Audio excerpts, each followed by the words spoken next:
Hello and welcome to another episode. I guess the final regular season episode Yeah. of Heat Check because it's over on all accounts. I am John Devine. With me is Anthony Chang, our Miami Herald beat writer, and we're going to wrap up what we've seen the last week or two. First of all, we can talk about Jimmy's season is over as well as the Heat season's over. We can talk about ping pong balls all you want. We can talk about Riley's season-ending press conference and talk about reading the tea leaves and what do you think it means. So let's start with that part. Riley took a little time before he did his. Usually he does his press conference immediately. Took a little time. I don't know if he was trying to cool down or trying to get his thoughts together, but you were there. What did you get out of it? I got out of it that he knows that they need to make some changes, which doesn't sound earth shattering, right? Because this team was blown out in the first round and they finished the losing record. Obviously, they need changes, but we've seen Pat in the past kind of minimize the need for change and say, get a full training camp together. If we get healthier, if we have guys available more, we can be better. We don't need these major changes. He basically said we need change. Will that be major change? Probably not. I don't expect Bam or Tyler to be elsewhere next year unless something unexpected happens or a big trade happens, which comes out of nowhere. But I do think there'll be changes this offseason. He made that clear. He also addressed the Jimmy Butler stuff, which we'll get into later in this episode, which was the first time he's actually talked about Jimmy Butler since the trade because we haven't spoken to him since last May. And he also said one other big thing is that he's not going anywhere. Pat turned 80 in March, just finished his 30th season with the organization. He gets the question every year, are you going to retire soon? And his answer was clearly no. He still has passion, has passion for the job. He still goes to the arena pretty much every day to work, to his office. He's involved day-to-day stuff. He said, I want to make this better. They talked with Nick Harrison, and they said, keep going, Pat. And he said, yeah, I'm going to continue to try to make this thing better. And you could tell he's committed to trying to, obviously he wants to win another championship before he goes, but he wants to bring this team back to where it was a few years ago. There's clearly another rebuild. He kept referring to the 13 previous rebuilds he underwent with the Heat, and how he leans on his track record. He sees this as a 14th rebuild he's a part of, and he wants to be part of that. So I think that was a big question entering the presser. What will Pat's answer be when they ask him, do you want to do this? Do you have patience for another rebuild? And his answer is clearly yes. Now, he made clear, he's like, I don't want it to be a long rebuild. So I don't think there's going to be some long, 5-6 year process. They want to do this quick, but he's clearly still committed to doing it. Now, his definition of a rebuild is a little bit different. It's like a retool. Yeah. Because, the chances of them stripping down and starting over, there's going to be I don't think there's going to be the process like we've had in Philadelphia. No. Or, even you can talk about Oklahoma City. Look, and one of those, let's be honest, one of those worked out, one of those didn't. And I think, and we'll talk about the lottery in a minute, we've proven that even if you try and strip it down, you try and get the worst record possible and get the highest percentage possible chance of getting the number one pick, you're still at the risk of the fates. You can still, I don't know, have the worst record in pick 6, which we will talk about later, unless of course you're a Washington Wizards fan and you already know about that and you're looking to hang up anyway. So we understand changes need to be made. And you know what? Let's do the draft lottery now, because with the draft lottery results, I think it's safe to say this may be one of the biggest off seasons where anything can happen. And the reason I say that, and we're going to go into it, the team, the number 11 team who had a 1.8% chance, if I'm not mistaken, of getting the number one pick and the rights to Cooper Flag, got it. And that happened to be Dallas. And you can make the argument, correct me if I'm wrong, if the Heat loses those play-in games and they're the number 11 pick, Cooper Flag could be coming here. But it's more than that, because it is look, the number two, who has the number 2 pick? San Antonio. San Antonio can package any sort of stuff. And, Giannis is out there. KD's out there. The number 3 pick is Philadelphia. Mm-hmm. Now, according to records, neither one of those teams should have been there. And that's why I was making fun of Washington and, Carolina. Utah. Charlotte has had the worst total record in the last 5 or 6 years. Never had the number 1 pick. And I think since 2019, when they went to this, the team with the worst record has yet to get the number 1 pick. So I see why Pat Riley is like, I'm not burning the house down. But still, any kind of trade can happen. What would help the Heat? What would hurt the Heat as all this foolishness goes on? To your point about the lottery, real quick, that was the fact that the odds have evened for other teams to maybe get into even the top 4. Like we saw Dallas, number 1 pick. That was the argument for people saying you shouldn't make the playoffs, right? Because, you might have a 2% chance. The Heat would have had a 2% chance if they were number 11, so it would have been the same lottery seed as Dallas, just with a little bit higher percent chance at number 1 pick because they had a worse record than Dallas. Dallas was actually tied with number 10, but they were 11 because of a coin flip, whatever. I don't want to get into all the minutia, but the Heat would have been in that same spot. Chances are, I know butterfly effect could happen, and who knows, it would have played out exactly if the Heat were number 11. But if the ticket, those numbers, most likely, we don't know 100% because there were a couple different combinations, but the likelihood is the numbers that came up for Dallas to win that lottery probably would have been the Heat's if they're in that spot, which, look, obviously hindsight's hindsight, right? And the odds back then were saying, you have very little chance of getting number 1 pick. But could you imagine if he would have gotten number 1 pick and got Cooper Flag or just had that trade chip? That would have been franchise change. That's what they need, right, to kind of take that step that they're looking to take. So I get it. I get why fans are upset. That was probably the worst case scenario for the Heat to kind of see that happen, and it played out that way. But then again, we've talked about this in other episodes.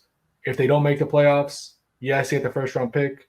Yes, maybe they get the number 1 pick, which obviously if that happened, you do it.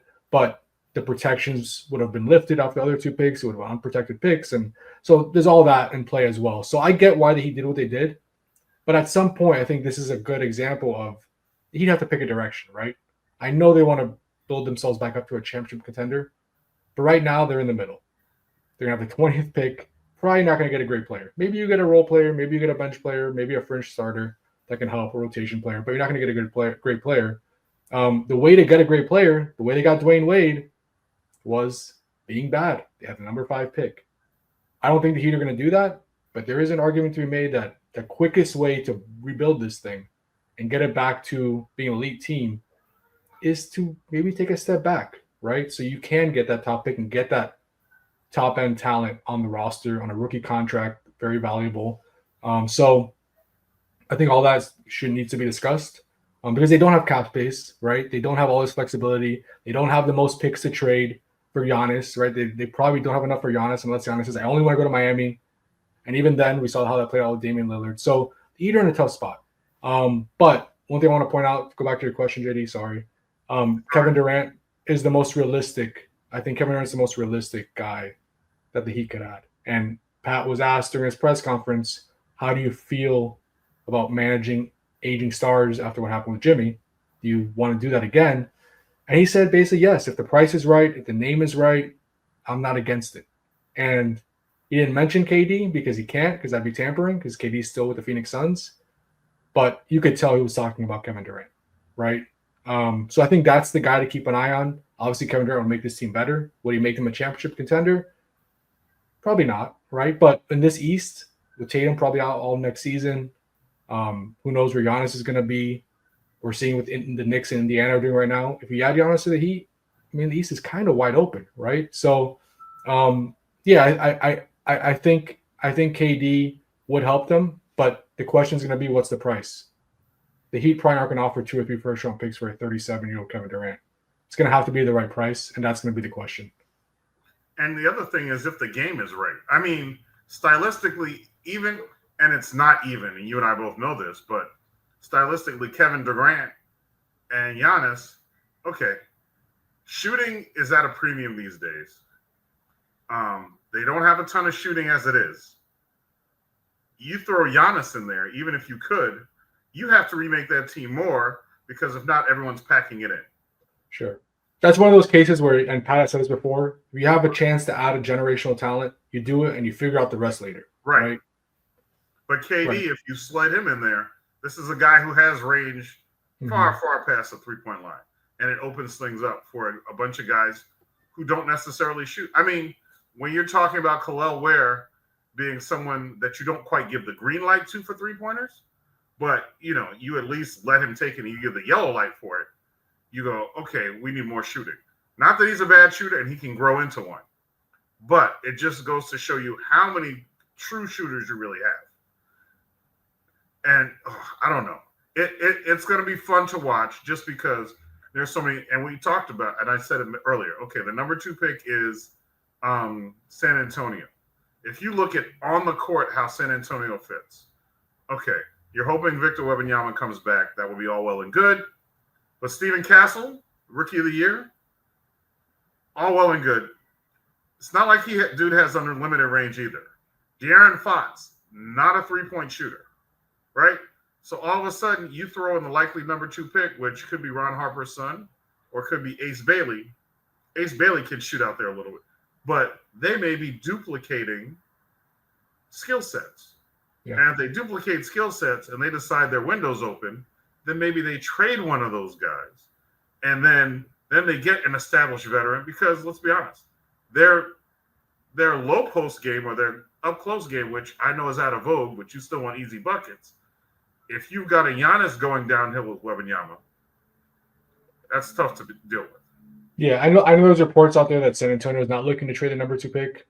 Obviously, we'll see what happens. But to me, I mean, they could put together a great trade package for Giannis, right? If Giannis wants to be the Spurs and play with Wemby and play with De'Aaron Fox, yep. I mean, that trio, I know the West is already stacked, but man, that would be fun to watch. And that'd be a really good team. And they can obviously number 2 pick. They have Castle, like you said, a Rookie of the Year. They have other young talent. They actually have 2 lottery picks this year. They have more picks they can throw in the deal. That's the problem with the Heat right now is that, of course, the Heat would be interested in Giannis. Yes. Every team would be. That's not breaking news. And even if Giannis wants to go to the Heat, if San Antonio says, we want Giannis, and they give their offer to Milwaukee, there's no way the Heat can top that. So the Heat are in a position where it's kind of out of their control at this point. What happens? Because another team can easily top them for most of these stars. San Antonio is a definite team to watch because, man, I think Giannis would fit really well there, and that front court with Wemby and him would be fun. We always talk Oklahoma City because they're a beast already, and they have tons and tons of picks. They just don't have a number 2 pick in a loaded draft this year. This was any other year, I'd still say look out for Oklahoma City. But because that draft lottery went the way it did, and, we make fun. Yes, Philadelphia had a nightmare year. Joel Embiid, he's been injury prone so much. You never know how many games you're going to get out of him. But all of a sudden you get the number 3 pick there. Maybe they start like they have Joel Embiid on the team. They have him in the plans, but you can still build a team on that roster. You can still make a roster where if you don't have him, you're still competitive. And all of a sudden, you've got Tyrese Maxey, who I always hear Heat fans go back and say, you know what, wish we could have had him that year. Yeah, I got it. But he's not there. He's one of the examples of a late round pick that turns out, or late first round pick. But it doesn't happen very often. So before everyone gets all excited about 20, and the Heat's done a great job, Bam, Tyler Hero, I think wasn't Jaime Jaquez a number 20 pick a couple years ago? Jaime Jaquez, I think, was 18. Okay. Jovic, I think, was like 20-something. Yeah, Jovic was after 20. Right. Later in the first round. So you can get productive, but sure, you're not going to get an Ace Bailey. You're not going to get a Cooper. You're not going to get a franchise. Most likely, you're not going to get a franchise-altering player, right? You're not at that point. I mean, there's always a chance, but odds will say that it's probably going to be maybe a rotation player. That's probably the best case scenario, that spot. Or a shooter, which, Yeah. But if it's a shooter, he'll probably have shortcomings. The one guy I thought the best fit for them would be, if you're keeping everything as it is, is the shooter from Duke. I was like, that's about as good a fit as you would ever get for them. If you're not going to get a top 5 pick, that's the dream scenario for him. And I was like, at 20, I don't think you're going to be able to get him. But it's just like, at this point, we always talk about draft picks, but it's also about fit and opportunity. It's more than just a skill set, unless you're the generational talent. And maybe that pick, maybe they don't even make the pick, right? Maybe that's one of the picks they trade for Kevin Durant, if that's what happens. And I do think Kevin Durant, like we said, would help this team. I mean, they've had a top 10 offense now, I think, for 9 or 8 of the last 10 years, a top 10 defense for 8 or 9 of the last 10 years. Their offense has been bottom 10 for the last 3 years. Right. They have not been a good offensive team. They weren't a good fourth quarter team or clutch team last year. They gave up how many double-digit leads, league-leading amount of double-digit leads? You can't tell me that having Kevin Durant won't help those issues, right? Scoring droughts throughout a game. I mean, Kevin Durant is still an elite offensive weapon that will help, and he'll make this team better. The question is, what is it that you're willing to give up for a player, again, who's to be 36, 37 years old and has 1 year left on his deal? And you might have to be having the same conversation about Jimmy, about do we pay a guy who's 37 into 39, maybe 40 years old? You might have to have that same conversation. So how much are you willing to give up for him?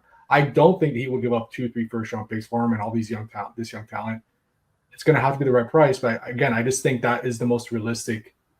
If you're looking about like making a big improvement this offseason, that's the guy I would point to. That's most realistic just because of he might be able to be had for the right price that the Heat can do, because again, the Heat don't have all these assets. But all it takes is one team, like Houston, with a ton of picks to say, but we feel like we're Kevin Durant away from being a championship contender. We were just a number 2 seed in the West. We're going to offer 3 picks for Kevin Durant. And then the Heat really can't compete with that. So again, the overall arching theme is some of this is out of the Heat's control, again, because they don't have as much assets as most teams around the league. And that's a rumor that's out there, is KD to Houston. That's a really tough one. And the other thing is, because we understand that the Heat is not a player away at this point, and you're Kevin Durant, and you're 36, 37 years old, and it's like, okay, I'm done in a year with this contract. How many shots do you have? I understand LeBron is a freak of nature at 40, and he's like, oh, well, we'll see how long I play. But that's not, that's the exception to the rule. That's not the rule. Yeah, and Kevin Durant's going to be 30-something now. Kevin Durant's going to be 37 in September. So you're talking about 37-year-old Kevin Durant, who obviously had the big Achilles injury a few years back. He's been relatively healthy the last few years, and he put together a really good offensive season last year. So yeah, there's something still there, but yeah, the Heat aren't one player away, right? Right. I think you can make an argument, and the Heat front office probably talk themselves into this, is with the East the way it might look next year, they could compete, right, to make a deep run in the playoffs, because it seems like the West is going to be overwhelmingly better than the East next year if Giannis is not in the East anymore, and obviously Celtics won't be the same without Tatum. And Cleveland has talent, but we saw in the playoffs, like, they're not a perfect team, and the quote-unquote them being a regular season team, that still applies, right, because they haven't proven otherwise. So could the East be wide open? Could a Kevin Durant, Bam Adebayo, Tyler Hero trio maybe make another addition in free agency? You bring back David Mitchell. Can that be enough to make a second round run, or maybe East Conference Finals if things break right for you? Possibly. And that might be why the Heat make that move, even though some fans might say, short-sighted. They should try to lose. They have their pick next year. Get the pick. Get a top 10 pick. Do a 1-year kind of rebuild where because they don't have their pick in 2027. But you have it next year. Do a 1-year rebuild. Try to use that season to your advantage, and use the fact they have a pick to your advantage. But the Heat, like you said, don't operate like that. So right. I wouldn't expect that. So I'm looking at what's left in the East, what's left in the West. Obviously, we know the Celtics had their issue because a popped Achilles for Jason Tatum. But I'm looking at Cleveland and your colleague Barry Jackson. He was very vocal on X this weekend, and Barry had a busy weekend. Yeah, Yes. And he was talking about, look, what has Spider Mitchell done in the playoffs? But I'm looking at it, and does it seem to you that the West is more star heavy when it comes to constructions versus a team construct or a balanced construct? Even with Jason Tatum, let's be honest, they're loaded at every position. Right. And so there's no weakness that way. But if you look at Minnesota and you go, okay, look, you got Ant-Man. Okay, you got Julius Randle to some extent. You've got Gobert as well. But it seems like one is more star-studded. And obviously, even Indiana, they have Therese Halliburton, but it's not like he's a top 5 overall. He's a great player, but they seem more balanced. And maybe the Heat, as constructed, if they're trying to add to it, maybe they're trying to go the balanced route instead of, throw it in and let's see what they can do. Yeah, I think these playoffs, you've seen it, that on display where these teams that have depth, that's kind of winning out right now, right? You mentioned Indiana. They don't have a top 5 player. Tyrese Halliburton is very good. He's an all-star, one of the best guards in the league, but he's not Giannis. He's not SGA, right? He's not, he's not Lillard. Jokic. Yeah, it's different. And they just have a really good rotation. They're deep. They have a lot of good players. They don't have many weak links. You need a bunch of two-way players. Like, that is what's most important. So I think that's been on display. And look at OKC. I know they have SGA, who's arguably the best player in the league. Definitely top 5 MVP candidate, maybe MVP frontrunner. We'll see. But they're really deep too. I mean, they have a ton of really good defenders and scoring options, and the 8, 9, 10 deep. Like, they're all good. So I think you're seeing that this postseason where depth. Yeah, you need obviously a star. You need a really good player to lead the way, but depth is important. And I think you're really seeing that on both sides of the NBA, East and West. So, speaking of depth and things not working out, let's go on over to Golden State.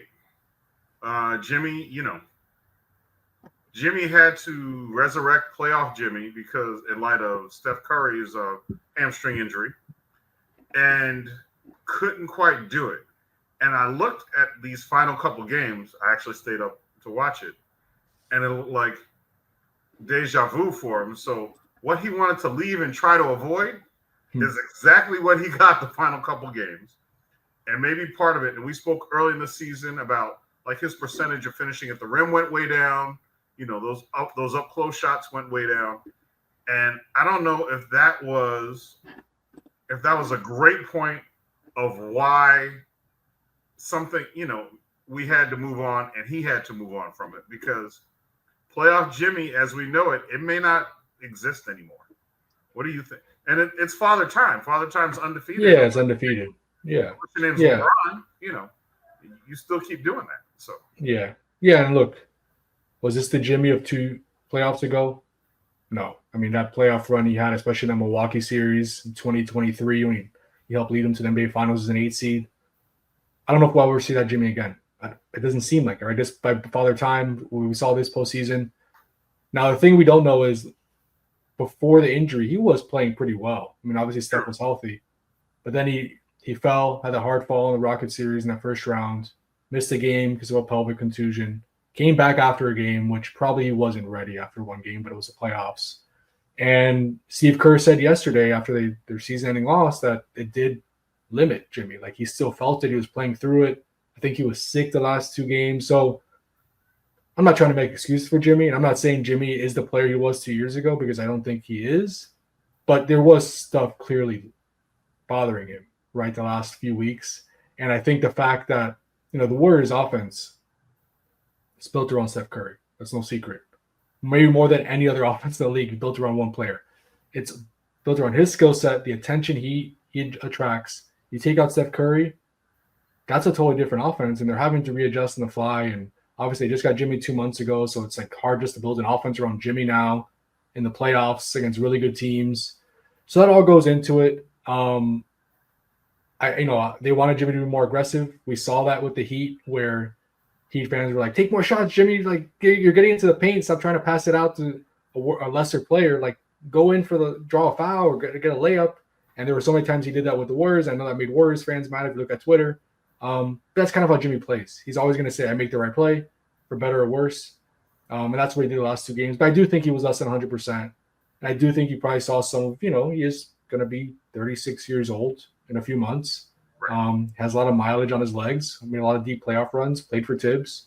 So I think we saw all that kind of come to fruition. The fact that Steph wasn't there obviously changed a lot for the Warriors. So 2 other things about that. One, they were. I have 2 questions. I feel like I'm you today. They were 23-7 in the regular season.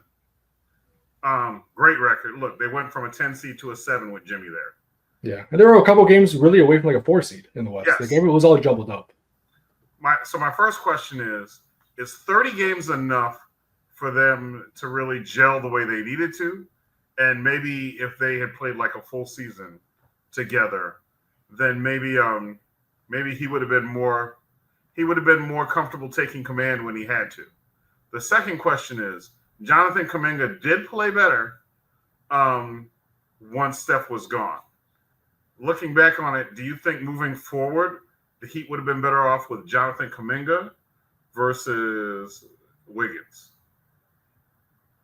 And say it nicely because, we don't want bulletin board material for the Heat or the Warriors. I think Wiggins is the Let me rephrase. Skill set wise. Skill sets. And what he brings to the table. I think Wiggins shooting, and while he's not an elite 3-point shooter, he's a good 3-point shooter. I think he's a much better shooter than Kuminga at this point of Kuminga's career. So I think that fits better. I think Wiggins is a more proven, obviously experienced defender, which I think the Heat like. So I don't know. I think that's a good question. Obviously, Kuminga is younger. He has more upside because he's not, as proven as Wiggins. But I think Wiggins right now is the better player, even though what we saw in the playoffs was not great. But I don't know how healthy he was himself. He kind of was like Jimmy, bothered by a few nagging injuries. But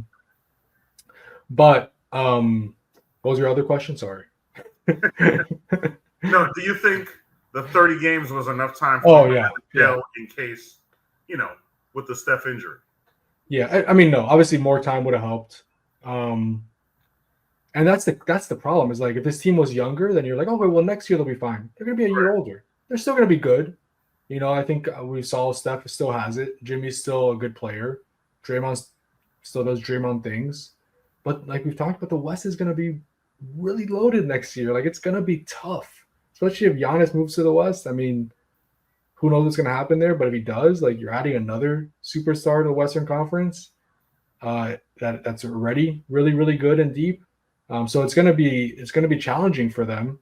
But I think they have their full mid-level exception. They'll be able to add some depth to the roster. Except those 3 guys, especially Steph and Jimmy, will have another, more time playing together, have a full training camp together, so that will help. But again, Jimmy's going to be 36, Steph even older. So that is, clock is ticking where they kind of made this like 2-year window now after this year to kind of win it, right? And, sooner rather than later, they have to because if they were going to do that, to wait till the second year when Jimmy's 37 and Steph is, 38, 39 years old, it's going to be tough to do. That doesn't usually happen for guys that age, unless your name is LeBron. So or if you're not the centerpiece, you can be like when the Heat won in 06 and you had Gary Payton at the end. Right, where you're a role player, Alonzo. Right. Yeah, but I think that was the Heat's. I think I'm not saying the Heat was right or wrong for not giving Jimmy the extension. I'm not going to go there because what's done is done. But that was the Heat's whole contention of like, can you be a number 1 anymore? Because if you get that extension, we're paying you like you're a number 1, right? You're a number 1 option.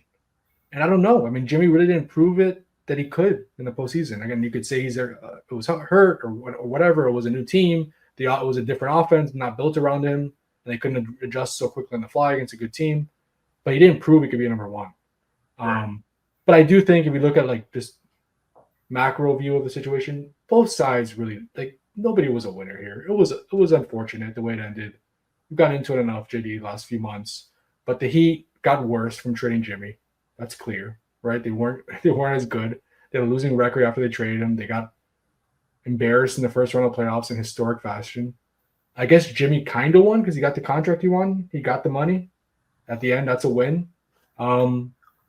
But he didn't get what he wanted. He didn't get a championship. He eliminated in the second round. So it's an unfortunate situation. Both sides are now in the off season. Hopefully now we can move past it and move forward, and and a fresh start for both sides.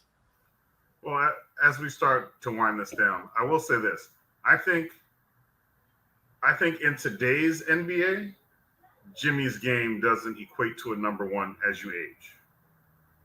I think because he's dealing with mid-range, getting to the hole, moving in and out, free throws. Yes, and I think we've mentioned before, one of the hardest things for the Heat after Jimmy left was the fact they didn't get to the line, and when those runs happened, you couldn't stop, take a deep breath, reset, kind of strategize because it kept going and those runs kept getting, and they always seem to have a period of time, usually in the fourth quarter, but sometimes in the third, where everything just went south for a long period of time. And Spo could not call 6 timeouts to stem the tide because you don't have that many. But that's what he brought to it. And probably the 90s, early 2000s, guys who were getting to the hole, taking free throws, were valued more. Offenses were built more toward that. Now it's let it fly, and he's with the ultimate guy who can do that, and that's great. And so that will help his game because I know there were fans who were just infuriated. He'd get to the hole, and then he's tossing it out for 28-footers. Right. Well, when you have a guy who can hit those with his eyes closed, that's fine. Yeah. But when you had the current Heat roster could not nail those enough to make it worth its while. Do you think the Heat with Jimmy could have been Cleveland in the first round after what we saw from Cleveland in the second round? See, I think that's recency bias because Cleveland couldn't handle what they had. I think they still would have lost. I do too. I think the gap was so huge. Right. Yeah, they're not going to lose in historic fashion. Right. The worst first round defeat, and then, no, it's not going to be that bad. But if you told me if they went past 4-1 or 4-2, I'd be surprised. Right. Yeah, I agree with you. And there are players on this team I really like, and I think they are part of the solution to what's going to happen. But you got to pick which one's the right one. I think of all the trade pieces they brought in, I think Davion Mitchell may have been the most useful player they got out of it. I think he gave them something they haven't had in a while. And I think his offensive game was better than I thought it was going to be. Now, is it enough? Is he a starting guy? I don't know.